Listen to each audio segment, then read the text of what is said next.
بھلا دیکھو تو اگر یہ راہ راست پر ہو یا پرہیزگاری کا حکم کرے تو منع کرنا کیسا؟ تو اس کا انجام کیا ہوگا؟ ذرا دیکھو تو اگر اس نے دین حق کو جھٹلایا اور اس سے منہ موڑا، کیا اس کو معلوم نہیں کہ اللہ دیکھ رہا ہے؟ دیکھو اگر وہ باز نہ آئے گا تو ہم اس کی پیشانی کے بال پکڑ کر گھسیٹیں گے، یعنی اس جھوٹے خطا کار کی پیشانی کے بال، تو وہ اپنے یاران مجلس کو بلا لے، ہم بھی دوزخ کے فرشتوں کو بلائیں گے۔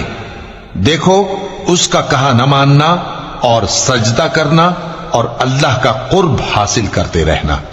کہو کہ میں صبح کے مالک کی پناہ مانگتا ہوں ہر چیز کی برائی سے جو اس نے پیدا کی، اور اندھیری رات کی برائی سے جب اس کا اندھیرا چھا جائے، اور گنڈوں پر پڑھ پڑھ کر پھونکنے والیوں کی برائی سے، اور حسد کرنے والی کی برائی سے جب وہ حسد کرنے لگے۔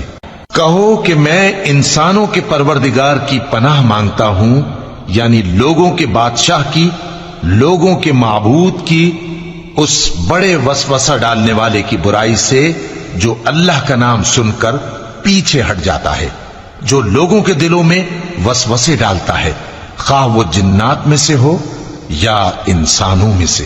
کہو کہ وہ معبود برحق جس کی میں عبادت کرتا ہوں اللہ ہے، وہ ایک ہے، اللہ بے نیاز ہے، وہ نہ کسی کا باپ ہے اور نہ کسی کا بیٹا، اور کوئی اس کا ہمسر نہیں۔